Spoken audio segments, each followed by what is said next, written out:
I think the whole social media and everything itu akhirnya menghilangkan adab. Iya, most of it ya.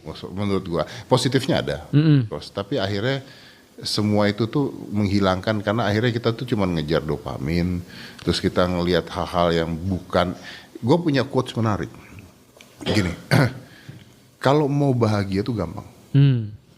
Yang masalah adalah kita nggak mau bahagia, kita mau lebih bahagia dari orang lain. Oke, bagus. Yang masalah lagi adalah bahwa orang lain itu biasanya terlihat lebih bahagia dibandingkan aslinya. Betul, di sosial media. Di sosial media. Jadi akhirnya kita tuh bukannya kita mau, aduh, kurang bahagia apa sih? Lu kalau masih bisa hidup pagi makan warteg, Iya. Tidur nyenyak. Itu hadis. Itu kurang apa sih? Lu bahagianya? Indonesia itu makanan steak 5 juta sama warteg aja kadang-kadang enakan warteg loh. Iya. Itu kurang bahagia apa? Tapi yang kita lihat adalah, wah ini orang punya jet pribadi, ini orang punya begitu. Akhirnya kita tuh bukan mau bahagia, kita mau bahagia lebih dari orang lain. Nah masalahnya kalau zaman dulu orang lainnya tuh cuma tetangga. Ya. Kita nggak bisa ngelihat yang lain. Gak bisa, bro. Orang lain dulu tuh cuman tetangga beli kulkas baru tuh. Ribut sama suami cuman gara-gara tetangga beli kulkas baru. Sekarang kan ribut sama suami bisa gara-gara tuh istrinya dia begini loh, isi begini. Istrinya tuh liburan ke Eropa begini loh. Dia umurnya masih 20 tahun loh, tapi udah gini. Udah gini loh, udah sukses loh. Jadi akhirnya sukses itu dibatasin. Sukses tuh harus nih, Harus seperti- harus gini. Itu problematik sih.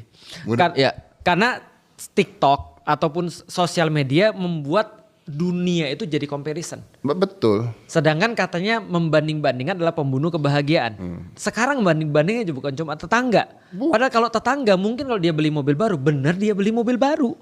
Lah kalau di sosial media, tadi yang kedua tadi. Yang tadi kedua, belum tentu dia bahagianya beneran. Iya. Belum tentu dia bahagianya bener. Nah, Aku juga nggak bagi kalau aku lagi ribut sama istriku. nah iya. Nggak akan bagi aku sih sosial media kan.